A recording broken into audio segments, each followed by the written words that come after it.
ಆಕಾಶವಾಣಿ ಪ್ರದೇಶ ಸಮಾಚಾರ ಓದುತ್ತಿರುವವರು ಸರ್ವಮಂಗಳ ಎಂ ಕುಶಾಲ್. ಮುಖ್ಯಾಂಶಗಳು: ರಾಜಕೀಯ ಸ್ವಾತಂತ್ರ್ಯದ ಯಶಸ್ವಿಗೆ ಆರ್ಥಿಕ ಸಾಮಾಜಿಕ ಸ್ವಾತಂತ್ರ್ಯ ಅಗತ್ಯ, ಮುಖ್ಯಮಂತ್ರಿ ಸಿದ್ದರಾಮಯ್ಯ. ಬಳ್ಳಾರಿ ಘರ್ಷಣೆ, ಓರ್ವ ಸಾವು, ಹಲವರಿಗೆ ಗಾಯ. ಮಾಜಿ ಸಚಿವ ಜನಾರ್ದನ ರೆಡ್ಡಿ ಸೇರಿದಂತೆ ಹಲವರ ಮೇಲೆ ಪ್ರಕರಣ ದಾಖಲು. ಬಳ್ಳಾರಿ ಪ್ರಕರಣ, ನಿಷ್ಪಕ್ಷಪಾತ ಕ್ರಮ ಕೈಗೊಳ್ಳುವಂತೆ ಪೊಲೀಸ್ ಮಹಾನಿರ್ದೇಶಕರಿಗೆ ಬಿಜೆಪಿ ನಿಯೋಗ ಆಗ್ರಹ. ವಿದ್ಯಾರ್ಥಿನಿಯರಿಗೂ ಮುಟ್ಟಿನ ರಜೆ ನೀಡುವಂತೆ ರಾಜ್ಯ ಮಕ್ಕಳ ಹಕ್ಕುಗಳ ರಕ್ಷಣಾ ಆಯೋಗ ಒತ್ತಾಯ.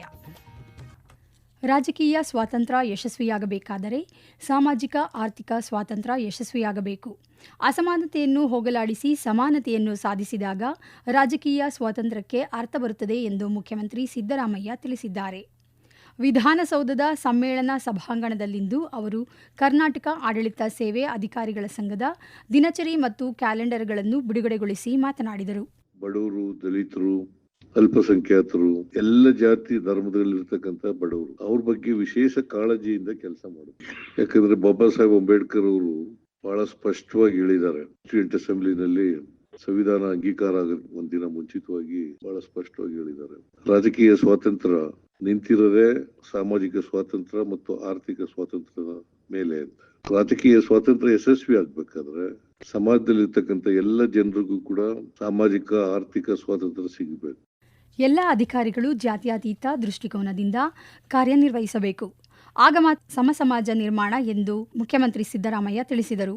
ಈ ಸಂದರ್ಭದಲ್ಲಿ ಸಚಿವರಾದ ಈಶ್ವರ ಖಂಡ್ರೆ ಬೈರತಿ ಸುರೇಶ್, ಮುಖ್ಯಮಂತ್ರಿ ಅವರ ರಾಜಕೀಯ ಕಾರ್ಯದರ್ಶಿ ನಸೀರ್ ಅಹಮದ್, ಕಾನೂನು ಸಲಹೆಗಾರರಾದ ಎಎಸ್ ಪೊನ್ನಣ್ಣ, ಹಿರಿಯ ಅಧಿಕಾರಿಗಳು ಉಪಸ್ಥಿತರಿದ್ದರು.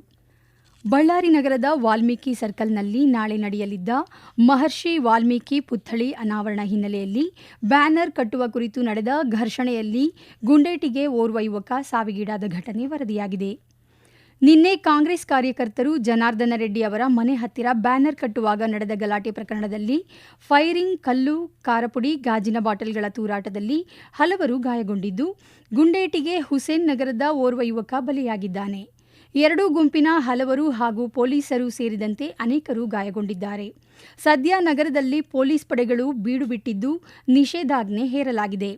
ಸಂಜೆ 6:30 ಸುಮಾರಿಗೆ ನಗರದ ಶಾಸಕ ಭರತ್ ರೆಡ್ಡಿ ಅವರ ಆಪ್ತ ಸತೀಶ್ ರೆಡ್ಡಿ ಇದ್ದು ಬ್ಯಾನರ್ಗಳನ್ನು ತಮ್ಮ ಬೆಂಬಲಿಗರೊಂದಿಗೆ ಜನಾರ್ದನ ರೆಡ್ಡಿ ಅವರ ಮನೆ ಮುಂದಿನ ರಸ್ತೆಯಲ್ಲೇ ಕಟ್ಟಿಸಲು ಮುಂದಾದಾಗ ಮಾಜಿ ಸಚಿವ ಶ್ರೀರಾಮುಲು ಆಕ್ಷೇಪ ವ್ಯಕ್ತಪಡಿಸಿದ್ದರು.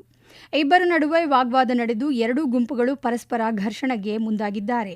ಇದೇ ವೇಳೆ ಗಂಗಾವತಿ ಶಾಸಕ ಜನಾರ್ದನ ರೆಡ್ಡಿ ಆಗಮನವಾದಾಗ ಪರಿಸ್ಥಿತಿ ವಿಕೋಪಕ್ಕೆ ಹೋಗಿದೆ. ಸತೀಶ್ ರೆಡ್ಡಿ ಅವರ ಖಾಸಗಿ ಗನ್ಮ್ಯಾನ್ ಗುಂಡು ಹಾರಿಸಿರುವುದಾಗಿ ವರದಿಯಾಗಿದೆ. ಎಎಸ್ಪಿ ರವಿಕುಮಾರ್ ನೇತೃತ್ವದಲ್ಲಿ ಪೊಲೀಸರು ಪರಿಸ್ಥಿತಿ ನಿಯಂತ್ರಣ ಮಾಡಿದ್ದಾರೆ. ಗಲಾಟೆಯಲ್ಲಿ ಗಾಯಗೊಂಡ ಸತೀಶ್ ರೆಡ್ಡಿ ಹಾಗೂ ಇತರ ಮೂವರನ್ನು ನಗರದ ಟ್ರಾಮ್ಕೇರ್ ಸೆಂಟರ್ಗೆ ಚಿಕಿತ್ಸೆಗೆ ದಾಖಲಿಸಲಾಯಿತು.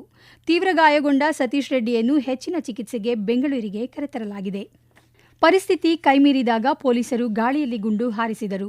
ಇದೇ ಸಂದರ್ಭದಲ್ಲಿ ಸತೀಶ್ ರೆಡ್ಡಿ ಅವರ ಗನ್ ಮ್ಯಾನ್ ಫೈರ್ ಮಾಡಿರುವುದಾಗಿ ವರದಿಯಾಗಿದ್ದು, ಈ ವೇಳೆ ಹುಸೇನ್ ನಗರದ ಕಾಂಗ್ರೆಸ್ ಕಾರ್ಯಕರ್ತ ರಾಜಶೇಖರ್ ರೆಡ್ಡಿಗೆ ಗುಂಡು ತಗಲಿ ಸಾವನ್ನಪ್ಪಿದ್ದಾರೆ. ಹೆಚ್ಚಿನ ಪೊಲೀಸ್ ಸಿಬ್ಬಂದಿ ಆಗಮಿಸಿದ್ದು ಪರಿಸ್ಥಿತಿ ಹತೋಟಿಯಲ್ಲಿದೆ.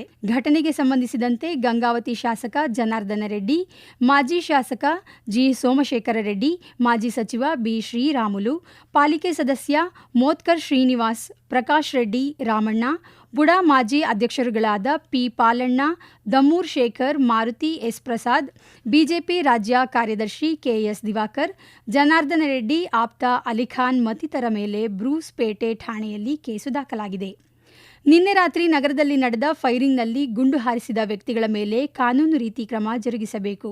ಹಾಲಿ ನ್ಯಾಯಾಧೀಶರಿಂದ ಅಥವಾ ಸಿಬಿಐನಿಂದ ತನಿಖೆ ಆಗಲಿ ಎಂದು ಬಿಜೆಪಿ ಮುಖಂಡ ಮಾಜಿ ಸಚಿವ ಬಿ ಶ್ರೀರಾಮುಲು ಆಗ್ರಹಿಸಿದ್ದಾರೆ. ಚುನಾವಣಾ ಪ್ರಕ್ರಿಯೆಯು ಪ್ರಜಾಪ್ರಭುತ್ವದ ಅಡಿಪಾಯವಾಗಿದ್ದು, ಚುನಾವಣೆಗಳ ಬಗ್ಗೆ ನಾಗರಿಕರ ಜ್ಞಾನ, ವರ್ತನೆಗಳು ಮತ್ತು ಆಚರಣೆಗಳು ಚುನಾವಣಾ ಭಾಗವಹಿಸುವಿಕೆ ಮತ್ತು ಪ್ರಜಾಪ್ರಭುತ್ವ ನಂಬಿಕೆಯನ್ನು ಬಲಪಡಿಸುವಲ್ಲಿ ನಿರ್ಣಾಯಕ ಪಾತ್ರ ವಹಿಸುತ್ತವೆ ಎಂದು ಮುಖ್ಯ ಚುನಾವಣಾ ಅಧಿಕಾರಿ ವಿ ಅನ್ಬುಕ್ ಕುಮಾರ್ ತಿಳಿಸಿದ್ದಾರೆ. ಕರ್ನಾಟಕದಲ್ಲಿ 2024 ಲೋಕಸಭಾ ಚುನಾವಣೆಯ ಸಮಯದಲ್ಲಿ ವ್ಯವಸ್ಥಿತ ಮತದಾರರ ಶಿಕ್ಷಣ ಮತ್ತು ಚುನಾವಣಾ ಭಾಗವಹಿಸುವಿಕೆ, ಸ್ವೀಪ್ ಉಪಕ್ರಮಗಳ ಫಲಿತಾಂಶಗಳನ್ನು ಮೌಲ್ಯಮಾಪನ ಮಾಡಲು ಕೆಲಸವನ್ನು ಕರ್ನಾಟಕ ಮಾನಿಟರಿಂಗ್ ಮತ್ತು ಮೌಲ್ಯಮಾಪನ ಪ್ರಾಧಿಕಾರಕ್ಕೆ ವಹಿಸಲಾಗಿದೆ. ಈ ಅಧ್ಯಯನಕ್ಕೆ ಲೋಕಸಭೆ ಚುನಾವಣೆಗಳು 2024 ನಾಗರಿಕರ ಜ್ಞಾನ, ವರ್ತನೆ ಮತ್ತು ಅಭ್ಯಾಸದ ಅಂತಿಮ ಸಮೀಕ್ಷೆಯ ಮೌಲ್ಯಮಾಪನ ಎಂದು ಹೆಸರಿಡಲಾಗಿದೆ. ಪ್ರದೇಶ ಸಮಾಚಾರ ಕೇಳುತ್ತಿದ್ದೀರಿ.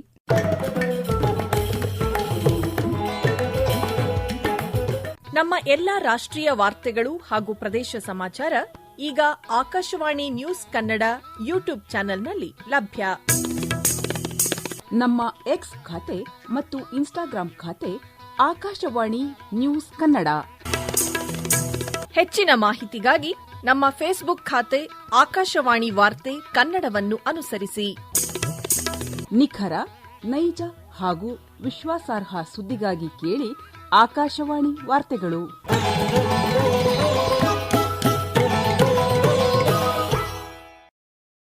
ಬಳ್ಳಾರಿಯಲ್ಲಿ ನಡೆದ ಗಲಭೆ ಪ್ರಕರಣದಲ್ಲಿ ಕಾನೂನು ಬಾಹಿರವಾಗಿ ಗುಂಪು ಸೇರಿ ಗುಂಡೇಟಿನಿಂದ ಓರ್ವ ವ್ಯಕ್ತಿ ಮೃತಪಟ್ಟಿದ್ದು, ಬಳ್ಳಾರಿಯಲ್ಲಿ ಕಾನೂನು ಪರಿಸ್ಥಿತಿ ಹದಗೆಟ್ಟಿದೆ.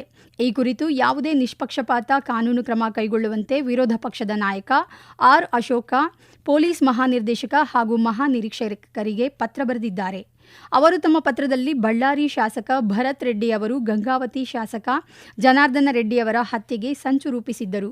ಜನಾರ್ದನ ರೆಡ್ಡಿ ಹಾಗೂ ಶ್ರೀರಾಮುಲು ಜೀವಕ್ಕೆ ಅಪಾಯವಿದ್ದು ಪೊಲೀಸರು ರಕ್ಷಣೆ ನೀಡಬೇಕು ಎಂದು ಕೋರಿದ್ದಾರೆ. ಬಿಜೆಪಿಯ ನಿಯೋಗ ಇಂದು ಪೊಲೀಸ್ ಮಹಾನಿರ್ದೇಶಕರನ್ನು ಭೇಟಿ ಮಾಡಿ ಘಟನೆಯ ಕುರಿತು ಚರ್ಚಿಸಿತು. ನಿಯೋಗದಲ್ಲಿ ವಿಧಾನ ಪರಿಷತ್ ವಿರೋಧ ಪಕ್ಷದ ನಾಯಕ ಛಲವಾದಿ ನಾರಾಯಣಸ್ವಾಮಿ ಸೇರಿದಂತೆ ಹಲವರು ನಿಯೋಗದಲ್ಲಿದ್ದರು. ವಿದ್ಯಾರ್ಥಿನಿಯರಿಗೂ ಮುಟ್ಟಿನ ರಜೆ ನೀಡುವ ಕುರಿತಂತೆ ಸರ್ಕಾರದ ಗಮನ ಸೆಳೆಯಲಾಗುವುದು ಎಂದು ರಾಜ್ಯ ಮಕ್ಕಳ ಹಕ್ಕುಗಳ ರಕ್ಷಣಾ ಆಯೋಗದ ಸದಸ್ಯೆ ಅಪರ್ಣಾ ಎಂ. ಕೊಳ್ಳ ಹೇಳಿದ್ದಾರೆ. ದಾವಣಗೆರೆಯಲ್ಲಿಂದು ನಿಮ್ಮ ಹಕ್ಕು ನಮ್ಮ ಧ್ವನಿ ಕಾರ್ಯಕ್ರಮದಡಿ ಮಕ್ಕಳೊಂದಿಗೆ ನಡೆದ ಸಂವಾದ ಕಾರ್ಯಕ್ರಮದಲ್ಲಿ ಪ್ರೌಢಶಾಲಾ ವಿದ್ಯಾರ್ಥಿನಿ ಕೇಳಿದ ಪ್ರಶ್ನೆಗೆ ಅವರು ಉತ್ತರಿಸಿದರು.